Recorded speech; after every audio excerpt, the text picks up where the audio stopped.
Hello, this is Liz. Welcome to the Liz Manual of Style, my channel where I talk about stationery, planning, solopreneurship. Maybe I'll do some stuff about the romance genre since I edit romance. But today we are going to go through my planner/notebook lineup. Now, this is for 2026 insofar as it happens to be 2026 right now, but I kind of just change my system whenever I see fit. I recently got diagnosed with ADHD, and let's just say I can see that in my planning. So the first one we're going to talk about is my daily to-do planner, which I just did a video exclusively on this, so I'm not going to spend a lot of time on it. But this is a Moterm pocket rings that I keep at my desk, and I just use this mainly for daily to-do lists. It is just a list of items that I check off every day, and I have put all the days for the rest of 2026 in here, and I take them out as they are filled up, the pages. I have 2 to 4 days per page. So I won't spend a lot of time on that. I will go through the other ones a little bit more. This one is a bullet journal. It's a pocket bullet journal. And I use this for just notes. Scratch pad, little notes. I'll take notes from a phone call if I need to write anything down really quickly. And I really like these. They are numbered so that each spread is actually one page, and it does make it feel like just a little bit more open and welcoming to me. So I put all types of notes in here. This is actually, for example, a map of a fictional university that I was creating for possibly a story. But yeah, I just use this for whatever. My next one is just for creativity. It is, I've switched this one out a few times because I have, what shall we say? Well, I have OCD. And I often get this urge to start a new notebook because I write in it and it feels like contaminated or like it's no longer a new, exciting, fresh start.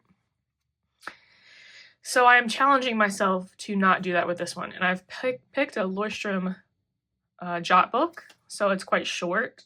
And I have decorated it to try to make it feel just more inviting, more personal, more interesting to my ADHD brain. So I've decorated it with a sticker. Please hesitate to reach out to me. That is not true if you are looking to have a romance book edited or if you are one of my clients. But this just makes me laugh and it makes me happy. And then this is a pin case that goes around the cover. I guess I could put it around the whole thing if I wanted. But I got that at a local, like a vendor thing. It was for Halloween. And I really like it. I love these things. I love carrying a pin with me with a notebook all in one container so I don't lose it. Because I've previously just chucked pens in my purse and they end up just living in my purse and I forget about them. So this is obviously a fortune cookie message that I got recently. And it says, a truly creative person rids him or herself of all self-imposed limitations. If I was to edit this, I would just say themself. I mean, let's include the spectrum of gender, shall we? But I didn't create this. But I did feel absolutely called out because I do put self-imposed limitations on me. Up until recently, I didn't even realize some of that was self-imposed. It was just like learned stuff from my childhood and my young adulthood. So I'm working on that. And so all I have in this so far is my first page. And I'm trying not to put too much pressure on myself to come up with fiction. Writing fiction, I have a very complicated relationship with that.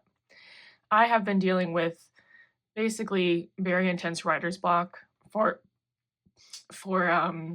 how many years now? Since 2019, because of a lot of trauma that I went through after I quit my corporate job to become a full-time author. That did not work out. I am a full-time editor. I'm very lucky. I put in a lot of work to do it, but anyways, here's my little promises, rules, intentions for this notebook. I will write something on every single page. I will use the whole notebook.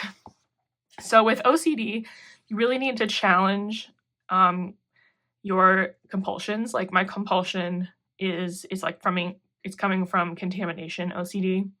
So in order to hopefully move past the habit of creating new notebooks, or not creating them, but starting new notebooks constantly, I'm going to challenge myself to fill up every single page.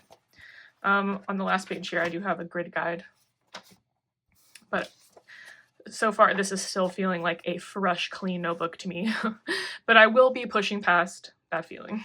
Yeah, so that's my little creativity / emotional support notebook that I carry around through the house with me. And if anyone's curious, this is a Uniball Signo 0.28 millimeter. It's an RT1, and it's super thin, and I love it. I actually have a Substack article about my top 4 fine tip pens that I'll link in the description. My Substack, the List Manual of Style, is what it's also called, and it is currently free, so all of that will be open if you're interested. Okay, so my next notebook is also a Leuchtturm Jot book. It is the black one, and this one is for my Substack in note-taking or lists or brainstorming, anything to do with my Substack. And yeah, so this is basically, I write down article ideas, content pillars. I came up with them in here. And stationery post ideas. Sometimes I will write with something random in here, but I try to keep it pretty much to Substack. And so, yeah, that's working out. In the back here, I have an extensive pen and smear test here. I love to do this because it's just so meditative. And it's, of course, coupled with that, oh, fresh new notebook feeling. Yeah. So that's that one. And then we have 3 more. So this one here, I'm not actually, well, I'll open it. I'll do a real quick flip through. It is simply my journal, my emotional feelings that I just, if I feel dysregulated, out of control emotionally, I just need like a safe space to get my feelings out, I will journal in here. And this is a Moleskine Expanded, which I just love them. I just feel like, I don't know, there's something about this real thick book that just feels so, I don't even know, it's just nice. It's nice in the hand. It feels substantial. It feels like I'm about to write an epic, even though this one is just for my feelings. But I do love the Moleskine Expanded, and shout out to Seaweed Kisses on YouTube. A while back, I watched one of her videos, and she said that the Moleskines made in Vietnam typically have the best paper, and so far that is correct. So if you're ever buying one of these in the store, check on the back and look for the manufacturer or the country of manufacture. And Vietnam, they usually have the most smoothest, nicest pages. This one I actually think was made in Ecuador. It might have been Vietnam. It's pretty smooth, but I'm not totally sure unless I have the 2 different notebooks to compare. Yeah, so that's just my personal journal. And then this one, I call this my commonplace / media notebook. And in this one, I include my thoughts about TV shows, books. I have some reading lists in here. I take notes about anything that I want to keep that I might want to reference later. And yeah, so I have a reading list, watch list. Yeah, so this is my thoughts on From. Highly, highly, highly, highly recommend the show From on MGM Plus, previously Epix. It's just owned by Amazon, but the point is you should watch it. It's amazing. And yeah, so I also take notes like from writing books in here. And then here I have some notes here from Alexandra Sokolov's Substack that I subscribed to recently. I'll link that in the show notes. I always want to say show notes because I listen to so many podcasts. I will link that in the description. Yeah, this notebook is the Leuchtturm 120 gram thick paper. And this, honestly, it makes me feel very accomplished. Because it's thicker paper, I use this up faster. So I'm hoping to use up this whole notebook, which, as we've discussed, is a challenge for me sometimes. Okay, then my very last notebook, it is also a Leuchtturm. You are probably picking up that I love Leuchtturm, as do many of us in the stationery nerd community. And I got this for cheaps at a Home Goods.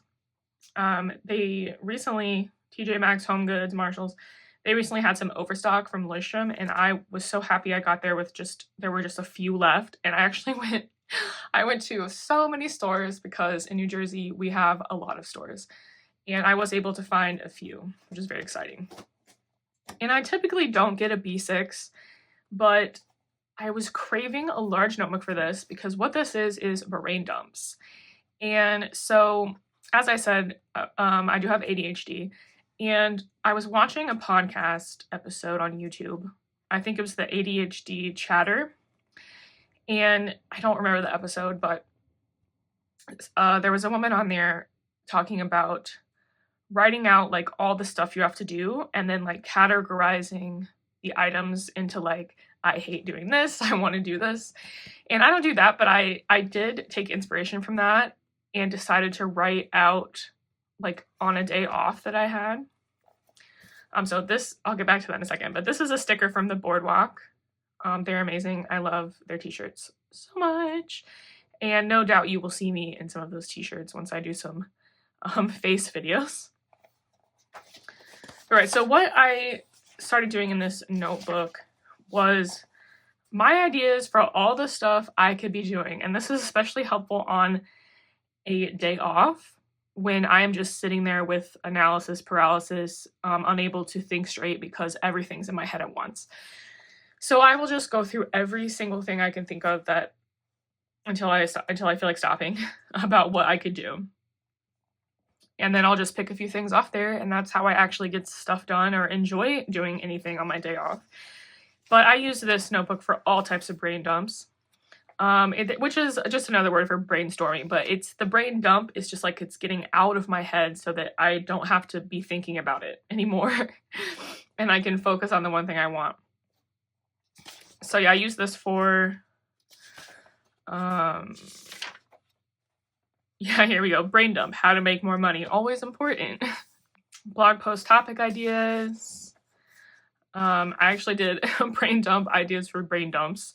I only got to 4 before I realized maybe that wasn't, there wasn't a lot of material there.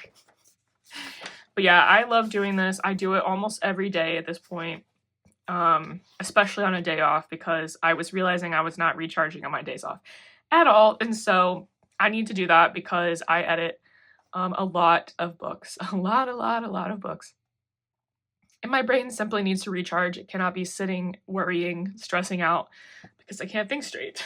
So, but yeah, I highly recommend this if you are someone like me who is just sitting there stressing out, thinking like, I should do laundry, I should clean the floor, and then you just think about that over and over and don't ever do it. All right, so that is my lineup. Thank you so much for watching. And let me know if there's, if anyone happens to be seeing this and wants to know anything about what I use to plan or anything like that, let me know in a comment. Thank you so much. Bye.